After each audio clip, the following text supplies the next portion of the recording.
Rapunzel by the Brothers Grimm. Hello, this is Natasha, and I'm dropping by with a famous fairy tale about a girl whose hair was not only beautiful, but it was very useful too. It was so long that a prince could use it as a ladder to climb up to her in her tower. The story is called Rapunzel. There was once a man and a woman who had long wished for a child, but without any luck. At last the woman hoped that God was about to grant her desire. They had a little window at the back of their house, from which a splendid garden could be seen, which was full of the most beautiful flowers and herbs. It was, however, surrounded by a high wall, and no one dared go into it because it belonged to an enchantress who had great power and was dreaded by all the world. One day the woman was standing by this window and looking down into the garden when she saw a bed which was planted with the most beautiful plant called Rapunzel, and it looked so fresh and green that she longed for it. She quite pined away and began to look pale and miserable. Then her husband was alarmed and asked, "What troubles you, dear wife?" "Ah," she replied, "if I can't eat some of the Rapunzel, which is in the garden behind our house, I shall die." The man who loved her thought, "Sooner than let your wife die, better bring her some of the Rapunzel, let it cost you what it will." When it was getting dark, he clambered down over the wall into the garden of the enchantress, hastily clutched a handful of the Rapunzel plant and took it to his wife. She at once made herself a salad of it and ate it greedily. It tasted so good to her, so very good, that the next day she longed for it 3 times as much as before. If he was to have any rest, her husband must once more descend into the garden. In the gloom of the evening, therefore, he let himself down again. But when he had clambered down the wall, he was struck with terror, for he saw the enchantress standing before him. "How can you dare," said she with an angry look, "climb down into my garden and steal my Rapunzel like a thief? You shall suffer for it." "Ah," answered he, "let mercy take the place of justice. I only made up my mind to do it out of necessity. My wife saw your Rapunzel from the window and felt such a longing for it that she would have died if she had not got some to eat." Then the enchantress allowed her anger to be softened and said to him, "If you speak the truth, I will allow you to take away with you as much Rapunzel as you will. Only I make one condition. You must give me the child which your wife will bring into the world. It will be treated well, and I will care for it like a mother." The man, in his terror, agreed to everything.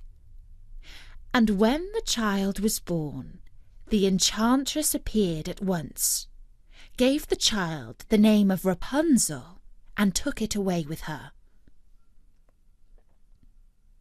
Rapunzel grew into the most beautiful child under the sun.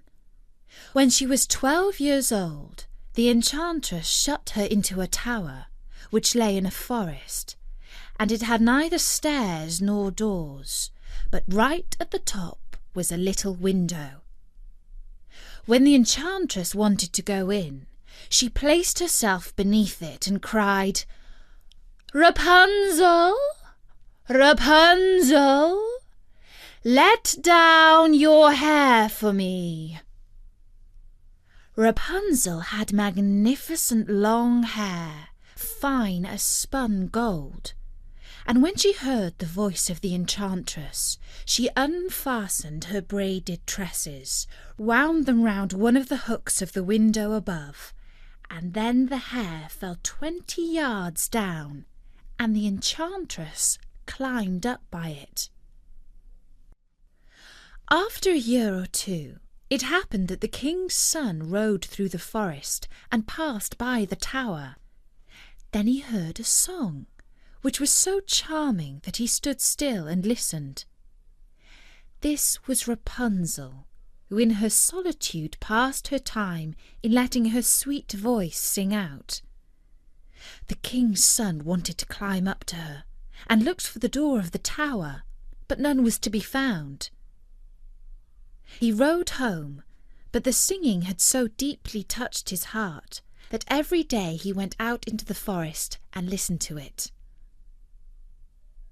Once, when he was thus standing behind a tree, he saw that an enchantress came there, and he heard how she cried, "Rapunzel, Rapunzel, let down your hair for me." Then Rapunzel let down the braids of her hair, and the enchantress climbed up to her. "If that is the ladder that leads to the top, I too will try my fortune," said he.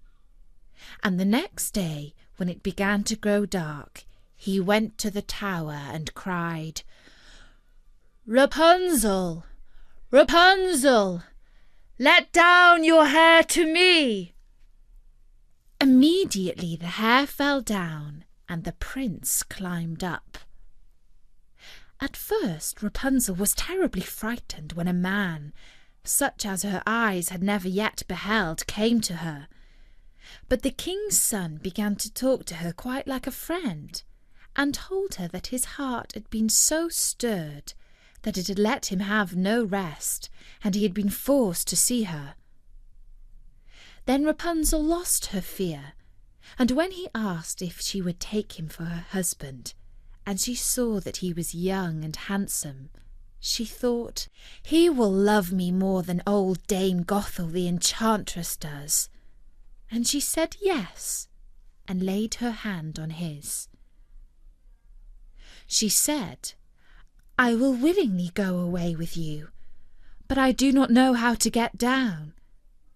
Bring with you a ball of silk every time that you come, and I will weave a ladder with it, and when that is ready I will climb down, and you will take me on your horse." They agreed that until that time he should come to her every evening, for the old woman came by day. The enchantress remarked nothing of this, until once Rapunzel said to her, "Tell me, Dame Gothel, how it happens that you are so much heavier for me to draw up than the young king's son. He is with me in a moment." "Ah, you wicked child!" cried the enchantress. "What do I hear you say? I thought I had separated you from all the world, and yet you have deceived me." In her anger she clutched Rapunzel's beautiful hair, wrapped it twice around her left hand, seized a pair of scissors with the right, and snip, snap, they were cut off, and the lovely braids lay on the ground.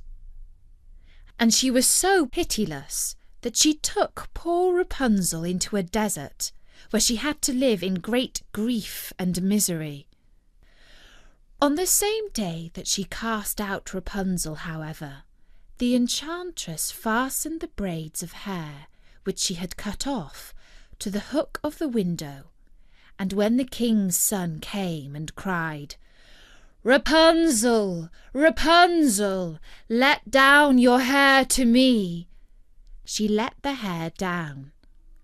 The king's son climbed, but instead of finding his dearest Rapunzel, he found the enchantress, who gazed at him with wicked and poisonous looks.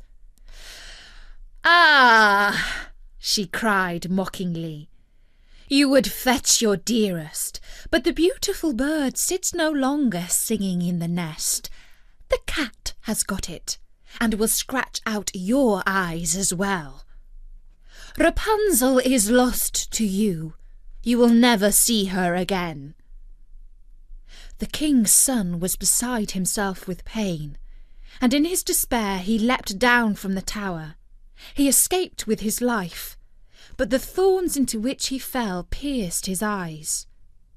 Then he wandered quite blind about the forest, ate nothing but roots and berries, and did naught but weep over the loss of his dearest wife.